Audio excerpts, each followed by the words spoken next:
नमस्कार, मैं हूं संजय राजन। हर दिन की तरह प्रहर दोपहर में आप सबों का ढेरों स्वागत है। दोस्तों, निश्चित तौर पर एक बार फिर किसान आंदोलन की तैयारी हो चुकी है। किसानों का दिल्ली कूच पूरी तरह से देखने को मिल रहा है। दिल्ली कूच का ऐलान हो चुका है। क्या है किसानों की मांग?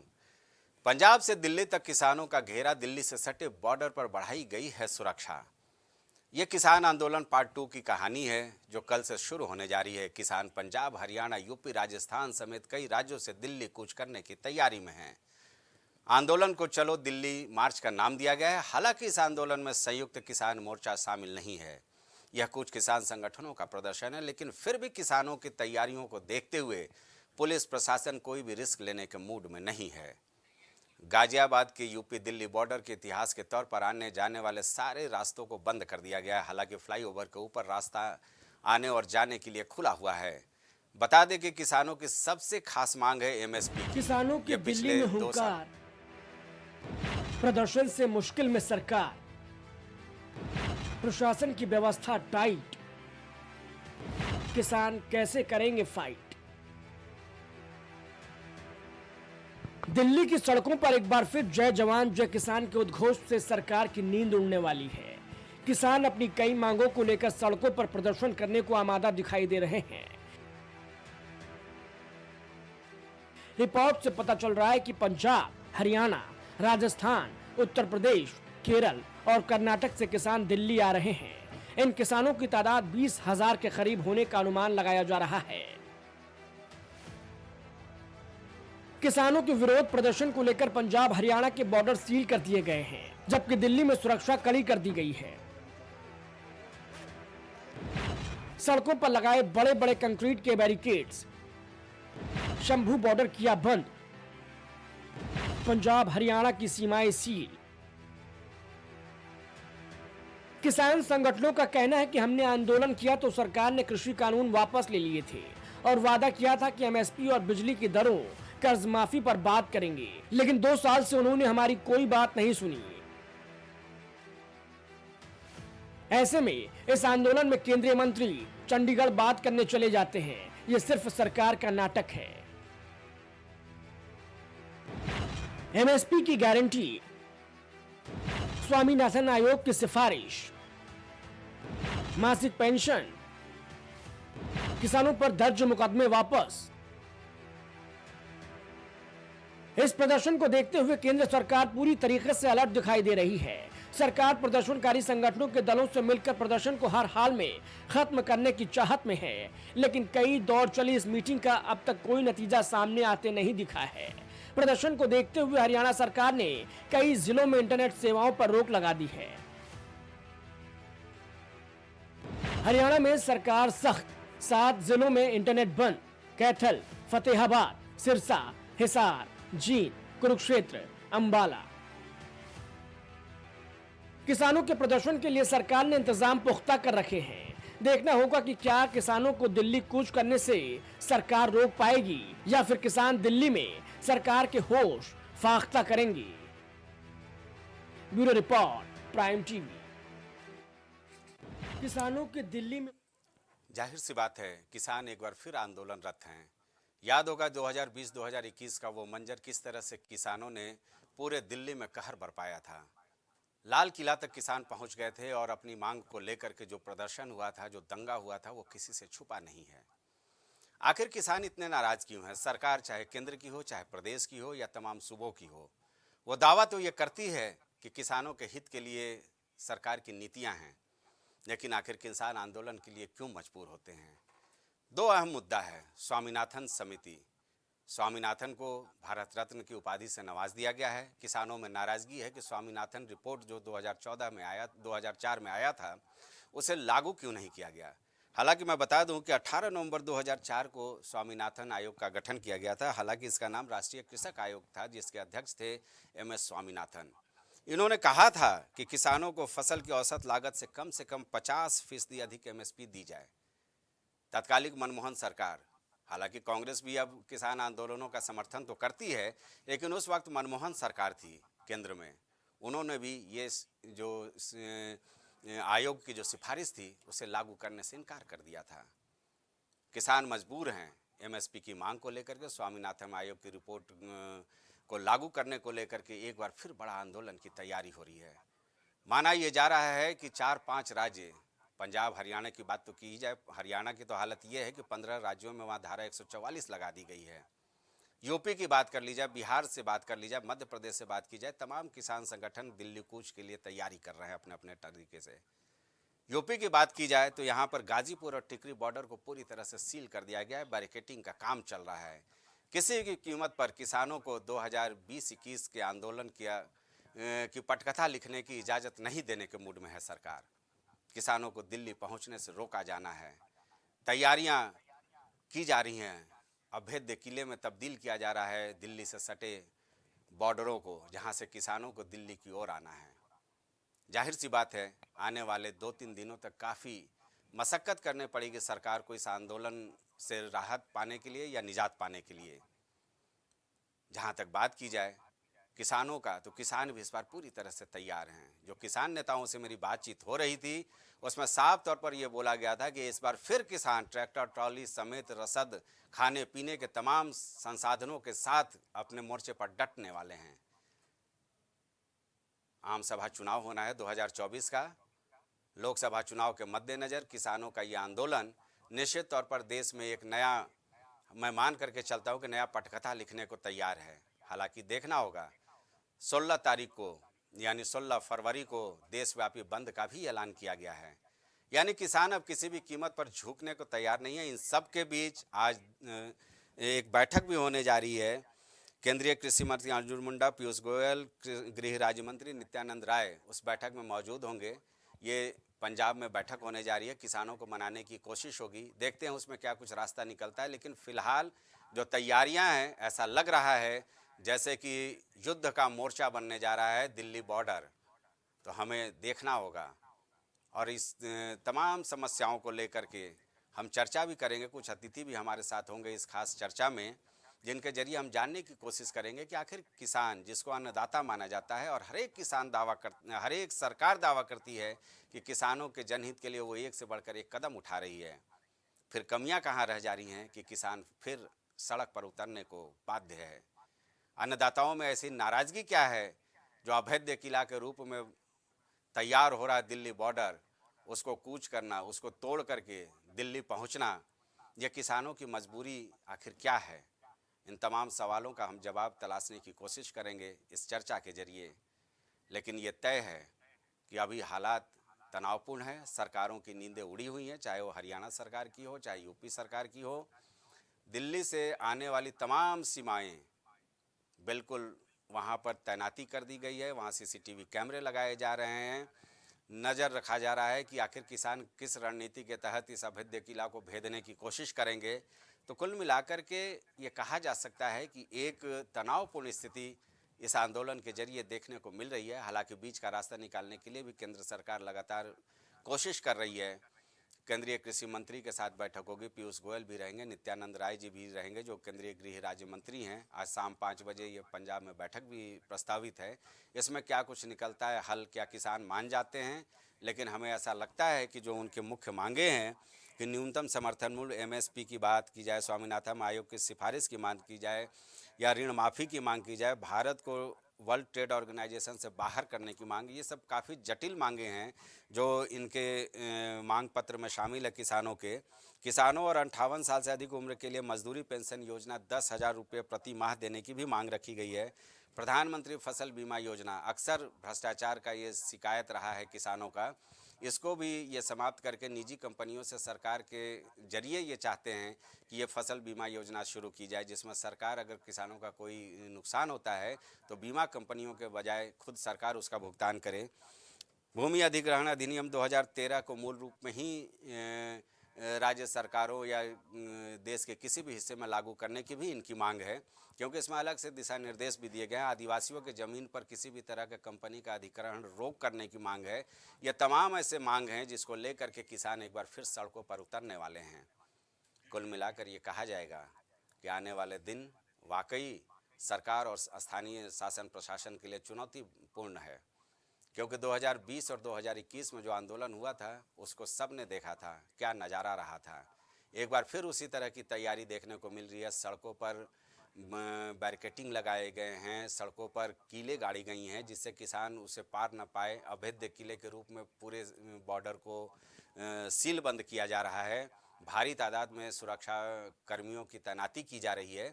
लेकिन इन सब के बीच सवाल यही उठता है कि आखिर सरकार जब दावा करती है तो किसानों को ये फील गुड क्यों नहीं महसूस हो रहा है। किसानों की आखिर क्या मजबूरी है कि वो सड़कों पर उतर गए हैं, और एमएसपी लागू करने में क्या दिक्कतें हैं, क्या मुश्किलें हैं। इन तमाम मुद्दों पर हम आज चर्चा करने की कोशिश करेंगे जिससे हम किसी निष्कर्ष तक पहुँचें। जी, हमारे साथ चर्चा में शामिल होंगे जितेंद्र वर्मा जी हैं, प्रवक्ता सपा होंगे। शशिकांत तिवारी जी हैं, वो बीजेपी का पक्ष रखेंगे। आशु चौधरी जी किसान नेता हैं, वो भी हमारे साथ मौजूद होंगे। और हमारे विशेष संवाददाता अजय द्विवेदी भी हमारे साथ मौजूद रहेंगे इस चर्चा में। जाहिर सी बात है, सबसे पहले हम बात कर लेते हैं किसान नेता आशु चौधरी जी से। आशु चौधरी जी, आवाज़ पहुंच रही है आप तक? जी पहुंच रही है आवाज। जी आशु जी, एक बार फिर किसान आंदोलन पार्ट 2 होने जा रहा है। जी भाई, क्या मजबूरी है कि आप सड़क पर उतरने को मजबूर हो गए हैं?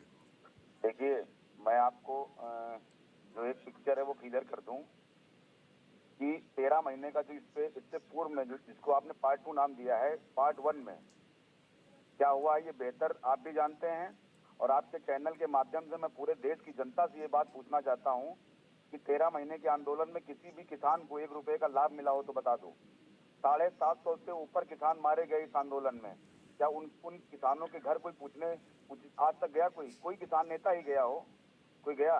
तो देखिए, सदियों से किसानों को बेवकूफ बनाया जा रहा है। और ये लड़ाई किसान के हक की नहीं है, ये किसान संगठनों के वर्चस्व की लड़ाई है। बात को समझिएगा। ठीक, जब सरकार बैठने के लिए तैयार थी, जब वो बिल लेकर आई, सबसे पहले बिल का स्वागत किसने किया? उसके बाद उस बिल पर आपत्ति किसने की? फिर उस बिल को समाप्त करने की मांग कौन कर रहा था? आप बताइए। मैं उत्तर प्रदेश का रहने वाला हूँ। उत्तर प्रदेश में धान पैदा हो, आलू पैदा हो, गेहूं पैदा हो, रोडों पर ट्रैक्टर टाली दिखाई देती है। किसका नुकसान हो रहा है? किसान का नुकसान हो रहा है। किसान की सुनने वाला कौन है? ये आंदोलन किसानों के लिए हो रहा है। आप सोचिए, ये चंद लोगों का आंदोलन है, ये किसान का आंदोलन नहीं है। वरना इस देश में सबसे बड़ा आंदोलन अभी पार्ट 1 जिसको आप बोल रहे हैं, उस पार्ट 1 में क्या किसान को कोई लाभ मिला है? नहीं मिला है। उल्टा किसानों को बेवकूफ बनाने का काम किया गया है। तो ये कौन लोग हैं जो किसान आंदोलन करने के लिए और इतना बड़ा पैनिक क्रिएट कर रहे हैं? देखिए, एक तो 24 का चुनाव आ गया है, ठीक है। तो कुछ किसान नेता ऐसे भी हैं जो अपनी रोटी सेकना चाहते हैं किसानों के नाम पर, क्योंकि किसान इस देश का बहुत भोला भाला है और उसको आगे करके अपनी रोटी सेकना चाहते हैं। उन्हें अगर कुछ मिलना होता तो इससे बड़ा आंदोलन का कोई हो सकता है 13 महीने का आंदोलन? आप बताइए। मैं पूछना चाहता हूं आपके चैनल के माध्यम से इस देश की जनता से, भोली भाले किसान भाइयों से, कि 13 महीने के आंदोलन में जो आपके भाई 750 मारे गए, उनके घर के हालात क्या हैं? क्या कोई पूछने गया है? बिल्कुल सही। आप बताइए, कौन जिम्मेदार है उन मौतों का? उस शहादत का जिम्मेदार कौन है? किसान नेता है ना। आज कोई किसान नेता नहीं गया। कई किसानों ने किसान क्रेडिट कार्ड का पैसा निकाल कर आंदोलन में लगा दिया, इसलिए कि हमारी कौम के मान सम्मान स्वाभिमान की बात थी। लेकिन हक की बात कहाँ गई? क्या मिला तो किसान को? क्या इसे माना जाए कि ये बिल्कुल सियासत से जुड़ा हुआ मामला है? बिल्कुल, ये सियासत है, सियासी खेल होने जा रहा है। बात नहीं है। देखिए, जब सरकार इससे पूर्व में बैठकर बात करने के लिए तैयार थी तो क्या एमएसपी पे बात नहीं कर सकते थे? स्वामीनाथन पे बात नहीं कर सकते थे? भाई, उसकी स्वामीनाथन जो सिफारिश है, उनकी जो रिपोर्ट है, उसको लागू करने की बात नहीं कर सकते। जब सरकार बैठने के लिए तैयार थी, अब फिर आप सरकार को बैठाने के लिए, और जो इसके पीछे हैं, जो पर्दा है, पर्दे के पीछे जो लोग ये आंदोलन को बढ़वा रहे हैं आगे, वो भी सत्ता में थे पूर्व में। क्या किया उन्होंने? क्या उन्होंने कोई किसान के हक की बात की थी? आप बताइए। बिल्कुल सही। जितेंद्र जी, ये किसानों की बात करने वाले लोग नहीं है। जितेंद्र वर्मा जी आपसे सवाल पूछेंगे। भाई, आशु चौधरी जी तो कह रहे हैं कि ये पूरी तरह से सियासी ड्रामा है जो होने जा रहा है कल से। 13 महीने ड्रामा हुआ। देखिए, देखा नहीं देखा था? देश में किसान आंदोलन नहीं था क्या वहाँ पर? के साथ साथ स्वतंत्रता आंदोलन पार्ट 2 की आवश्यकता है। क्योंकि आज देश जो है तानाशाह लोगों के हाथ में है। ये किसान हित की बात करते हैं, चौधरी चरण सिंह जी को भारत रत्न देते हैं, लेकिन जो चौधरी चरण सिंह जी की सोच थी उस सोच पर काम नहीं करना चाहते। स्वामीनाथन जी को ये भारत रत्न देते हैं, लेकिन 10 साल में स्वामीनाथन आयोग की जो रिपोर्ट थी, किसानों के हित में जो उन्होंने रिपोर्ट सरकार को सौंपी, भारतीय जनता पार्टी ने आज तक वो रिपोर्ट किसानों के हित में लागू नहीं किया। अरे जितेंद्र जी, लेकिन जब ये स्वामीनाथन रिपोर्ट की चर्चा आती है तो मैंने पहले भी बोला था कि उस समय मनमोहन सरकार थी जिसको समाजवादी पार्टी का भी समर्थन था, जिसने रिजेक्ट किया था इस पूरे सिफारिश को। समाजवादी पार्टी हमेशा किसानों के हित में खड़ी रही है। कौन सरकार रही, कौन सरकार नहीं रही, समाजवादी पार्टी ने कभी भी इस रिपोर्ट का विरोध नहीं किया। हमेशा इस रिपोर्ट को लागू करने की मांग की, पहले भी की, आज भी करते हैं। लेकिन ये भारतीय जनता पार्टी सरकार के लोग जो किसानों का हितैषी होने का दावा करते हैं, स्वामीनाथन जी ने जो P2 फार्मूला दिया था कि जो फसल का लागत जो है, फसल में जो लागत लगती है किसान का, उसका 1.5 गुना उसको मिलना चाहिए, यानी 50% लाभ उसको उसकी फसल में मिलना चाहिए। ये किसान हित की क्या बात करेंगे। NCRB का डाटा आया है, भारतीय जनता पार्टी की सरकार में 10 साल में 1 लाख से ज्यादा किसानों ने आत्महत्या कर ली। आज किसान लगातार जब मांग कर रहे हैं, एक आंदोलन पहले भी किसानों ने किया था, उसमें ये पूरे फायदे गिनाते रहे केंद्र सरकार और उनके जो कृषि मंत्री तोमर जी थे, लेकिन अंततः इन्हें किसानों के सामने, देश के किसानों के सामने झुकना पड़ा और काले कृषि कानून वापस ले लिए। अंततः इनको ये मानना पड़ा कि वो कृषि कानून देश में किसानों के हित में नहीं थे, देश के हित में नहीं आंसू थे। जी आते हैं आपके तभी तो पास, रुक वापस जाइए। जितेंद्र जी बोलिए। जी, तो उन्होंने कृषि कानून अंततः वापस लिए। किसानों की बात उनको देर से समझ में आई, जब भारतीय जनता पार्टी ने 700 किसानों की बलि ले ली। ये लोग किसानों के हाथों को क्या मजबूत करेंगे, ठीक है, ठीक है, किसानों की मांगों को क्या चलिए मानेंगे जो लोग किसानों की बीजेपी का बलि पक्ष भी ले रहे हैं। लेते हैं। जितेंद्र जी बीजेपी का भी पक्ष लेते हैं। शशिकांत जी, सुना सपा प्रवक्ता को, हालांकि उस पर उनका कोई जवाब नहीं था कि मनमोहन सरकार ने ही रिजेक्ट कर दिया था इस सिफारिश को लागू करने से। जवाब हमने दिया। आशु चौधरी को भी आपने सुना, जो किसान नेता, वो कह रहे हैं कि ये बिल्कुल सियासी ड्रामा है। अब सपा प्रवक्ता का जवाब दीजिए भाई, जो आरोप लगा रहे हैं वो भारतीय जनता पार्टी पर ही पूरा ठिकरा फोड़ रहे हैं।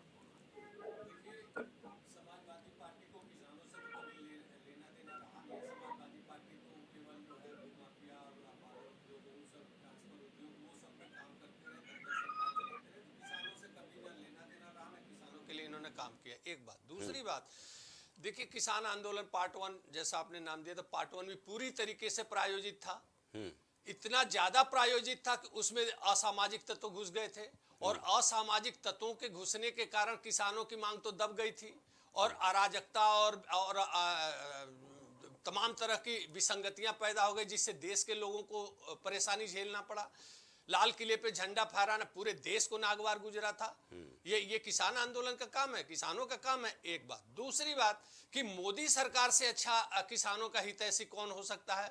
अभी चौधरी चरण सिंह जी को भारत रत्न देने के पश्चात जयंत चौधरी जी ने स्वयं कहा कि मैं मोदी जी के अंदर चौधरी चरण सिंह जी की छवि देखता हूं। चौधरी चरण सिंह जी से मोदी तक आप ले आइए। चौधरी चरण सिंह जी के सपनों को पूरा करना मोदी जी का काम है। स्वामीनाथन जी की जहां तक बात है, बनाया कांग्रेस ने, रिजेक्ट किया कांग्रेस ने, लेकिन स्वामीनाथन जी के कुछ चीजों को कांग्रेस लेने की कोशिश की, तो आप काला कानून बताकर देश के किसानों को भड़काने की कोशिश करते हैं। तो जब पता लगा कि भाई ये लोग भड़काने में सफल हो रहे हैं, तो किसान हमारे हैं, हमारे देश के किसान हैं, हमारे लोग हैं, तो कानून इसलिए वापस लिया गया कि भाई ये लोग बहकाने में सफल हो रहे हैं विपक्षी पार्टियां। इनका काम केवल बहकाना है, ना तो कानून के बारे में कोई जानकारी होती है, ना तो इन लोगों को कोई किसी भाई 1.5 गुना, स्वामीनाथन जी ने कहा 1.5 गुना होना चाहिए। मोदी सरकार कहती है हम किसानों की आय दुगुना करना चाहते हैं। उसी का हिस्सा है कि किसान निधि से लेकर के और तमाम, आज भी इतना ज्यादा धन दिया उन्होंने मोदी सरकार ने कि उनके खाद के दाम बढ़ाए नहीं जाते हैं। जो खर्चे महंगाई आती है उसको किसान वहन करता है। कि लेकिन सरकार वहन करती है। तो आप केवल देश के किसान के नाम पे प्रायोजित आंदोलन आप लोग चलाइए और देश के लोगों को गुमराह करिए, देश को पटरी पर से उतारिए। देश विकास के रास्ते जो है चांद तक पहुंचना चाहता है और आप पटरी से उतारना चाहते हैं। शशिकांत जी, बार-बार किसानों को लेकिन गुमराह शशिकांत जी, सवाल ये उठता है कि भाई एमएसपी देने में दिक्कत क्या है? देखिए राजन जी, मैं पूरा आंदोलन समाप्त हो जाएगा हमें लगता है मैं एमएसपी के बाद। टेक्निकल बात आपको बताता हूं। मैं काशी हिंदू विश्वविद्यालय का कृषि वैज्ञानिक रहा हूं। जी, जी, तो मैं जी। एक टेक्निकल बात आपके सामने निजी तौर पे रखना चाहता हूं कि एमएसपी दिया जाता है, सरकार एमएसपी पे ही खरीद करती है। आज से नहीं, कई दशकों से। ये आज का कोई एमएसपी बनाया हुआ नहीं है, दशकों से है। कई जो सरकारें आती हैं एमएसपी पे खरीद करती हैं किसानों से, उसी एमएसपी पे वो दाम देती हैं किसान को। एमएसपी कानून आने से क्या होगा कि जब कोई जब कोई कृषि उत्पाद सस्ता होता है तो हमारे उपभोक्ता को भी सस्ता मिलता है। आपने अपने घरों में देखा होगा, गृहिणियां कहती हैं कि भाई आलू सस्ता होगा तो हम पापड़ बना लेंगे, आंवला सस्ता होगा तो अचार बना लेंगे, फलाना चीज सस्ता होगा। तो जब बहुतायत में जब कोई चीज मार्केट में आती है तो उस समय किसान जब बहुतायत पैदा करता है तो थोड़े सस्ते में बेचता है। उपभोक्ता, देश के उपभोक्ता को सस्ते में मिलता है। कानून बनाने के बाद वही सामान जिन्स खेत में सड़ जाएगा, उसके गोदाम में सड़ जाएगा, लेकिन बेचना पड़ेगा उसी दाम पे। तो पक्का कानून बनाने से ये दिक्कत आएगी। हाँ, एमएसपी में आज जो एमएसपी का मौजूदा स्वरूप है, हाँ। किसान जब खरीदती है तो वही रेट देती है जो सपोर्ट प्राइस है। सरकार जब खरीदती है तो किसान को वही प्राइस देती है। तो दिक्कत कोई नहीं है, इनके सोचने का तरीका है। इनको एक बहाना चाहिए आंदोलन खड़ा करने के लिए और विरोध करने के लिए। इनके सोचने का तरीका अलग है। हम चर्चा में अजय द्विवेदी जी को भी शामिल कर लें, विशेष संवाददाता है हमारा। अजय जी, एमएसपी की बात भी सुन लिया, स्वामीनाथन आयोग की बात सुन लिया, किसान नेता जो हैं आशु चौधरी उनको भी सुन लिया आपने, शशिकांत जी को भी सुना, जितेंद्र वर्मा जी को भी सुना। भाई, क्या आपको लगता है यह आंदोलन केवल सियासत के इर्द गिर्द ही है कि वाकई किसान परेशान है? राजन जी, आपको थोड़ा सा हम बताना चाहेंगे। जो सबसे बड़ी बात ये है कि किसानों का जो आंदोलन है वो इसी समय क्यों हुआ है, इसको लेके उनका किसानों का सीधा सा कहना है कि वक्त को लेकर के, हाँ, 2 साल बीत चुके हैं, लेकिन जो 2 साल बीत चुके हैं किसानों की बात सुनी नहीं गई। दोनों पक्षों से कहीं न कहीं कमियां रही, लेकिन किसानों या विपक्ष की बात कहें, एक राजनीति की भी बात इसमें बू आ रही है। उसमें सबसे बड़ी बात ये निकल के आ रही है कि जो किसान है वो वही समय क्यों चुने जब 2024 का लोकसभा का चुनाव होना है। लेकिन वहीं अगर सरकार की बात कहें, ये इसमें कोई दो राय नहीं कि ये मोदी जी का मास्टर स्ट्रोक है। जो भारत रत्न इस समय 2 लोगों को दिया गया है, जो चौधरी चरण सिंह है, तो उससे 2 राजनीति साधने की कोशिश है। एक तो किसानों को और दूसरा जो जयंत चौधरी भी साथ आ गए, हाँ। जो आरएलडी विपक्ष में थी वो अब उनके साथ है। तो कहीं न कहीं बीजेपी के लिए बड़ा जीत मानी जाएगी। कि सबसे बड़ी बात ये निकल के आ रही कि पश्चिम में जो किसान आंदोलन के अगुवा होते हैं, पश्चिम में जो बीजेपी अपने आप को कहीं न कहीं कमज़ोर महसूस कर रही थी, इसीलिए क्या आरएलडी को शामिल किया गया। वहीं स्वामीनाथन को भी भारत रत्न देने के पीछे ये कवायद है कि वो कृषि वैज्ञानिक है, तो किसानों को कहीं न कहीं इससे लाभ देने की कोशिश होगी। तो हो सकता है किसानों की बात ये लगे कि भारत रत्न जैसा सम्मान हमारे 2 ऐसे लोगों को दिया गया जो हमारे अगुआ रहे, हमारी बात कहते रहे। तो ये एक बड़ी बात निकल के आई है राजन जी। बिल्कुल लग रहा है जैसे कि बॉर्डर हो गया है, युद्ध घोष की तैयारी है, जिस तरह से तैयारियां देखने को मिल रही है। आपको बता दें, अभी जो हम हालात देख के आए हैं, प्राइम टीवी के जो चैनल के लोग गए थे, वो जो हालात देख के आए, सबसे बड़ी स्थिति, विकट स्थिति हरियाणा बॉर्डर पे, खास करके अंबाला एक ऐसा क्षेत्र है जो जहाँ पे बहुतायत किसान है। वो बिल्कुल वहाँ बड़े बड़े होल्डर्स डाल दिए गए कि वो रोड क्रॉस तक ना कर सके। वहाँ रात तक में पुलिस की गश्ती है कि कोई रोड क्रॉस नहीं कर सके, अगर करता है तो किस वजह से जाता है, एक पहचान देनी है, किस कारण से जा रहा है। यहाँ तक की पिछले 3 दिनों से कवायद है। इसी के मद्देनजर एक बड़ी बात वो तो सब कुछ दिख रहा है सामने। जितेंद्र जी के पास चलेंगे। जितेंद्र जी, शशिकांत जी ने साफ किया, भाई आप सोच बदलिए। देखिए, सोच इनको बदलने की जरूरत है। चौधरी चरण सिंह जी को ये भारत रत्न दिए, लेकिन चौधरी चरण सिंह का जो विचार था उसके उलट काम करती है भारतीय जनता पार्टी, उसके विरुद्ध काम करती है। ये वो सरकार है जो किसानों के रास्तों में कांटे बिछाती है, जिसकी सोच ये है कि किसानों की बलि ले लो। एमएसपी लागू नहीं कर रहे हैं किसानों का, ये उद्योगपतियों का 10-11 लाख करोड़ रुपया माफ कर देते हैं, लेकिन किसानों का कर्ज माफ नहीं कर सकते। किसानों की मांगे जायज हैं। अगर आप उद्योगपतियों का कर्ज माफ कर सकते हैं तो देश की जीडीपी में 18% हिस्सेदारी रखने वाला किसान, देश की खेती, उनका कर्ज आप नहीं माफ कर सकते। किसान जो शहीद हुए वो अपना मुआवजा अगर मांग रहे हैं तो उन किसानों को मुआवजा देने में क्या समस्या है सरकार को? सरकार ये उद्योगपतियों का कर्ज दिन पर दिन माफ करती चली जा रही है। अरे भाई साहब, बैंकें बर्बाद होती चली जा रही हैं। जितेंद्र जी, किसानों आशु की- चौधरी जी यही तो बोल रहे थे कि जितने सारे किसानों का परिवार उजड़ गया, आंदोलन में कुछ हासिल नहीं हो पाया, कोई नेता उनका सुनिए साथ आप नहीं बात दिया। भाई, आप सुनिए हमारी बात सुनिए। आप बीच में बोल देते हैं। मैं जो बात कहना चाह रहा हूँ हाँ हाँ, बोले बोले। देखिए, ये कह रहे थे अभी प्रायोजित आंदोलन था। पिछला वाला आंदोलन किसान का प्रायोजित था। यदि आंदोलन प्रायोजित था तो कृषि कानून वापस क्यों लिए? वो किसान जब नहीं थे तो उनकी मांग को क्यों माना जवाब दे रहा हूँ, मैं जवाब दे रहा हूँ। आंसू जी आ रहे हैं आपके पास, रुक जाइए। हाँ, डर गए थे ये लोग। देखिए, पहले किसानों को खालिस्तानी कहते रहे, किसानों को आतंकवादी कहते रहे, उन पर मुकदमे भी दर्ज किए और ये भी उनसे वादा किया आपका कर्ज माफ करेंगे, आपको मुआवजा देंगे, आपकी एमएसपी बढ़ाएंगे।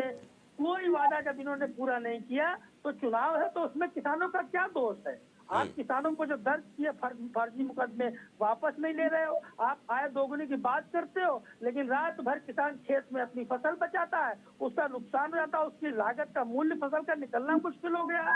आप किसान की बात करते हो, दूसरी तरफ 10 किलो खाद चोरी कर लेते हो, यूरिया की जो बोरी है उससे पहले 5 किलो। ठीक है जितेंद्र जी, ये जो आरोप लगे हैं इसका जवाब हम लेंगे शशिकांत जी से। आशु जी कुछ बोलना चाह रहे थे। हाँ, आशु चौधरी।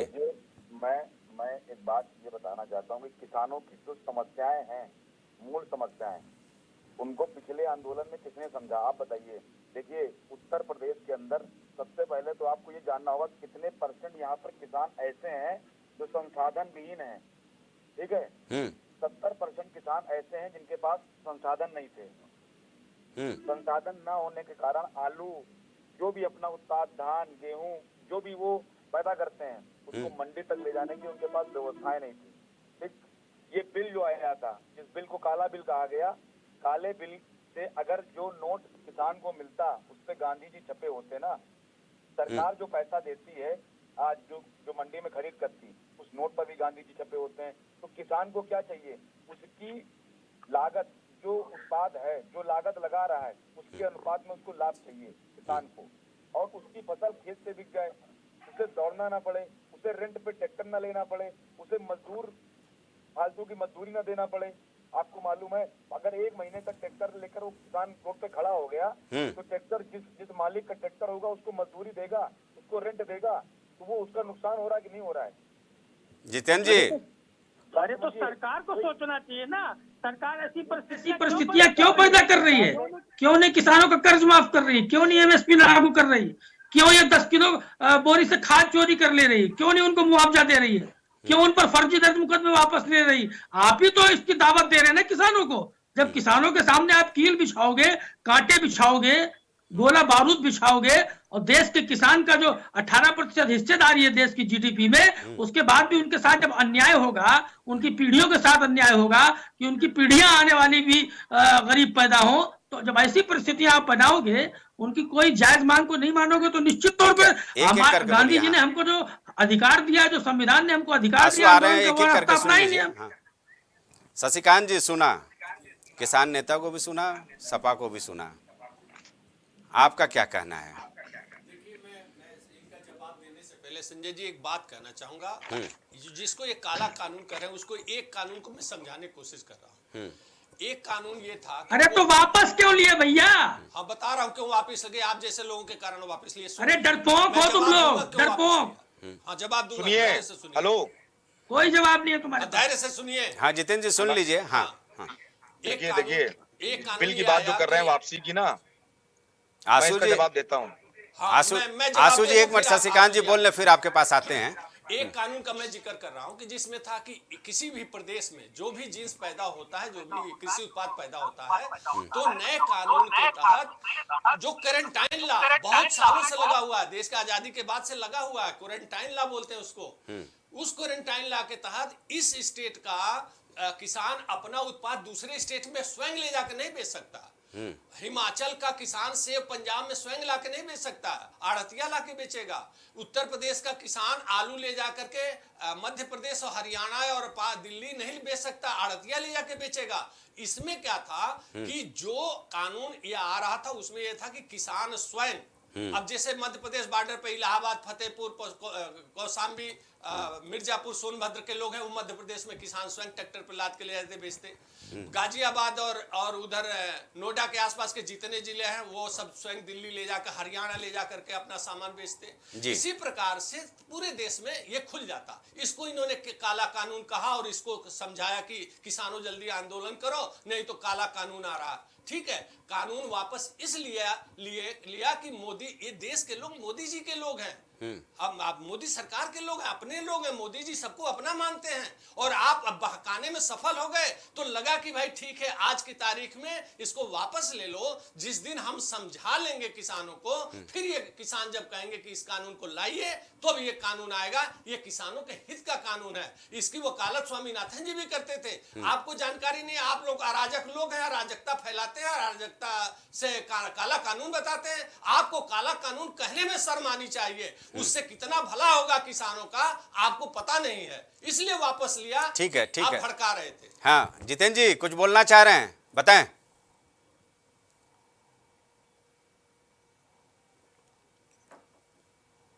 जितेंद्र जी की आवाज नहीं चलवाने पहुंच- वाले लोग, किसान लेने वाले लोग हैं, ये क्या बताएंगे किसी को?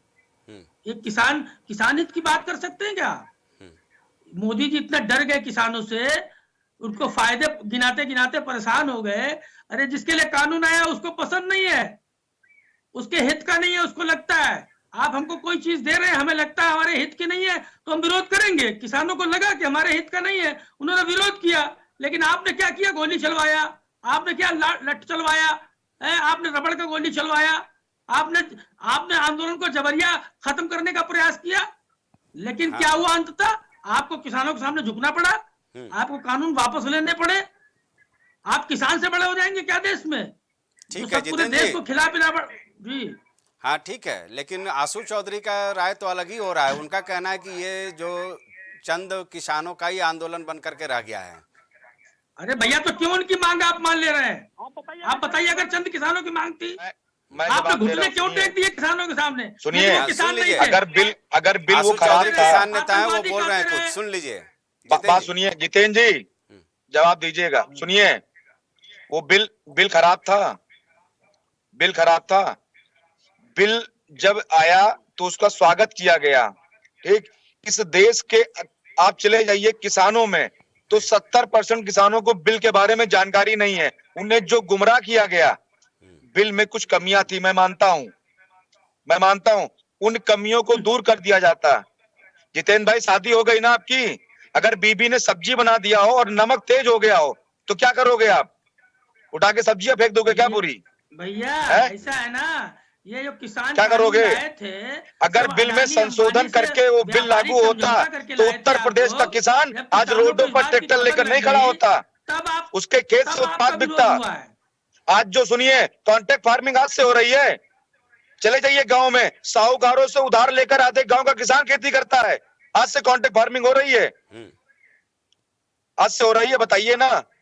जितेंद्र जी जवाब हाँ, दीजिए तो भाई। पूरा देश अडानी लेकिन अंबानी के हाथों चंद गिर गया, लोगों ने इसलिए किसान ये को जो है मंजूर बर्बाद नहीं था किया है, ना। चंद लोगों ने। पूरा देश अडानी और अंबानी के वही हाथों वही गिर लोग गया, हैं कीजिए। जो ये 750 मोदी किसानों साहब के मरने के पार्टनर बाद हैं, भी अडानी शांत और नहीं बैठे अंबानी के। अपनी रोटी ये सेकने चार के लिए। पार्टनर मिलकर देश को लूट रहे हैं। ये नहीं भोला पता किसान है, भोला भाला किसान है। और जिस भोला दिन किसान ये जान नहीं गया ना है, कि किसान चंद ही किसान समझदार नेता, है। ये हमारी लड़ाई नहीं, ये हाँ, अपने और ये देश की मोदी लड़ाई जो लड़ रहे है हैं। उस दिन किसान पार्टनर है उठा के भगा देगा सबको। अडानी अंबानी का। किसान मोदी जानता जी कोई है। बहुत धुले हुए नहीं है।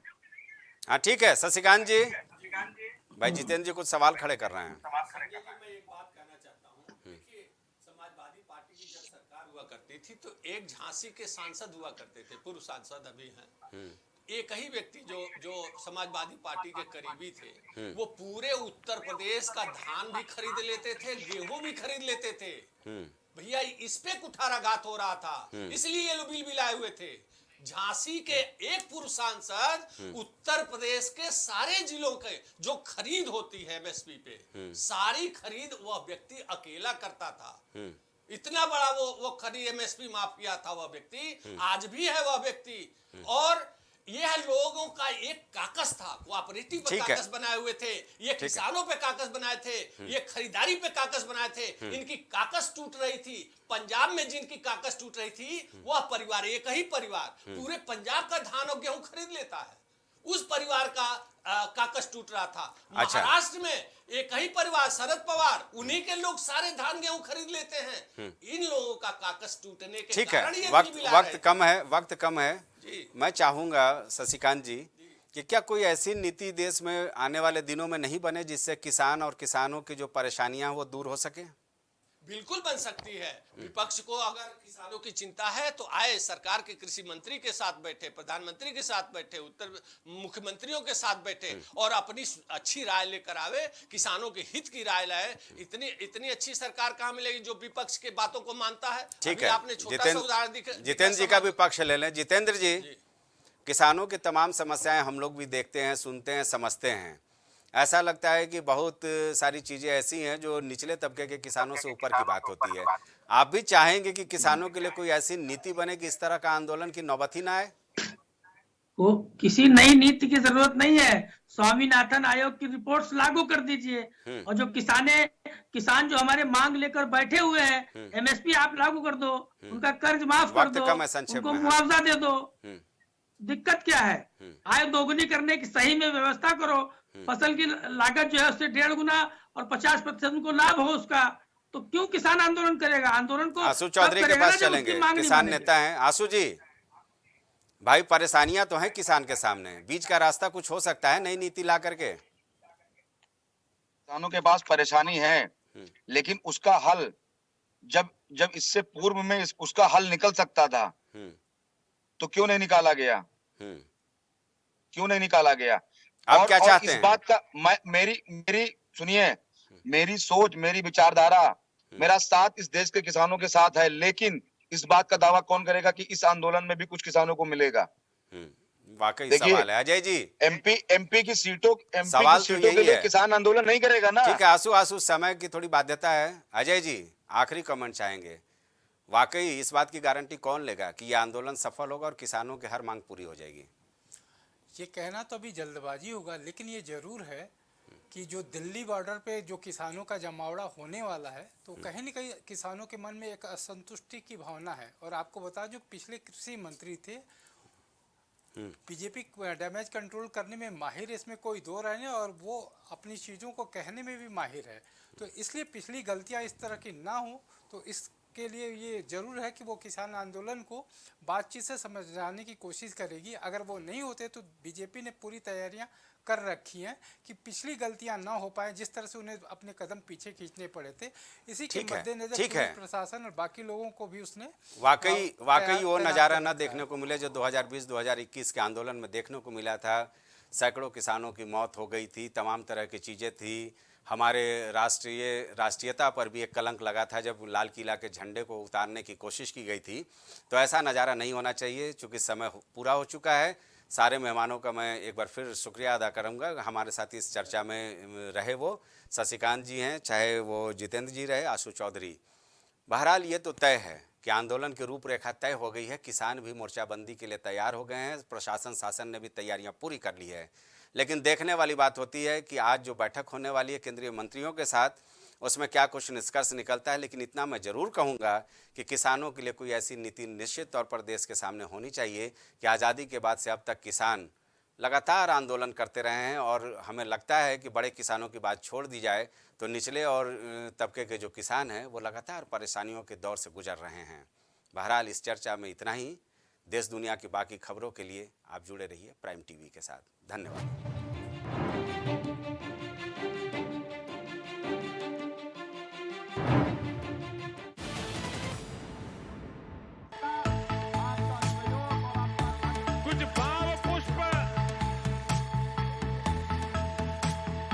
आप देख रहे हैं प्राइम टीवी, सच साहस सरोकार। प्रधानमंत्री श्री नरेंद्र मोदी का संकल्प है कि देश का हर नागरिक पोषित, सशक्त और समर्थ बने। जब पूरा विश्व इस सदी की सबसे बड़ी महामारी कोविड-19 से जूझ रहा था, उस दौरान प्रधानमंत्री श्री नरेंद्र मोदी जी के नेतृत्व में भारत सरकार ने प्रधानमंत्री गरीब कल्याण अन्न योजना का संचालन कर देश के गरीबों की खाद्य सुरक्षा सुनिश्चित की। इसी संवेदनशीलता को जारी रखते हुए आज 80 करोड़ से भी ज्यादा लोगों को मुफ्त अनाज दिया जा रहा है। सभी को अनाज, पोषित समाज।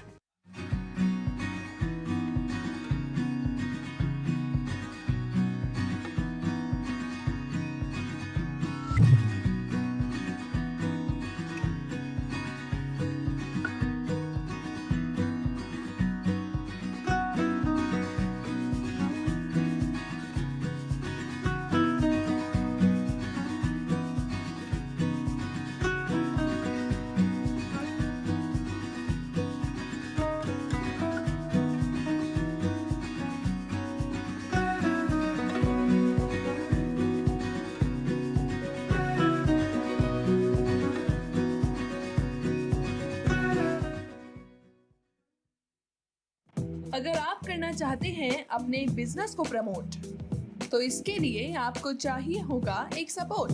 बेहतर स्क्रिप्ट, शानदार ग्राफिक्स, बेहतर विजुअल, दिखाएंगे कमाल, जानकारी पहुंचेगी जन जन तक, आपका काम करेगा धमाल। इन सभी चीजों के लिए अब ना हो परेशान। Brand promotion, motion designing and video editing, 2D और 3D animation, television telecasting, social media works, script writing जैसे कामों के लिए आज ही कांटेक्ट करें 9267925186 पर। इसी के साथ ही आप हमें जीमेल भी कर सकते हैं